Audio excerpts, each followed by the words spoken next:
आप सुन रहे हैं एजी एंटरटेनमेंट की धमाकेदार प्रस्तुति। डीजे कंचन राज हाजीपुर वैशाली।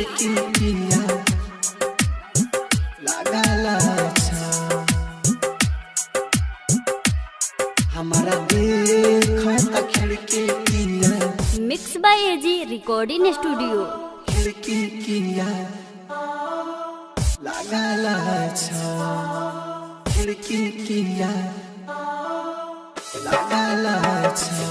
जान ससुर से आबत है सजा दे छै हमारा देख खिड़की किया लगा छै हमारा देख खिड़की किया लगा छै मंगिया भरल से नूर किया छुपा छै मंगिया भरल से नूर किया छुपा छै हमारा देख खिड़की किया लगा छै हमारा देख खिड़की किया लगा छै। आप सुन रहे हैं एजी एंटरटेनमेंट की धमाकेदार प्रस्तुति।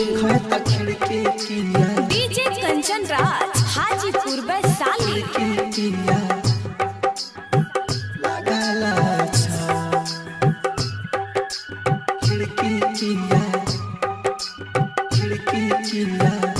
Mix by AG recording studio. जाने हमारा रे ससुरा गेलई रे बुलाई के अब किया छुपाबै चेहरा ओइ हर चोनर सागाई के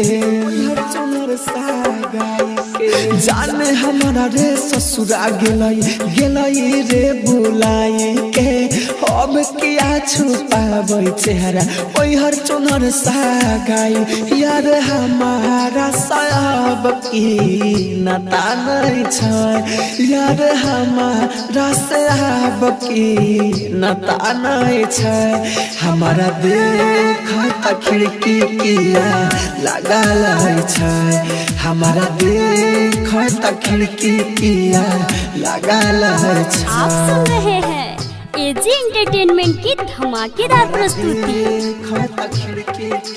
डीजे कंचन राज हाजीपुर वैशाली।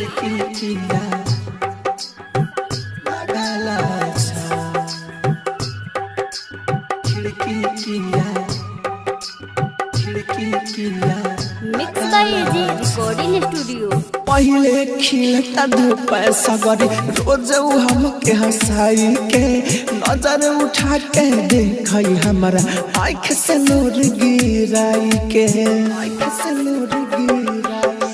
पहले खिलता धूप सगरी रोज हमके हंसाई के नजर उठा के देख हमारा आँख से नूर गिराई राइटर संतोष राज के सजा दे छै अपन राहुल राजधानी के सजा दे छै हमारा देख खिड़की किया लगा छै हमारा देख खिड़की किया लगा छै। स्टूडियो रोशनपुर सपहा।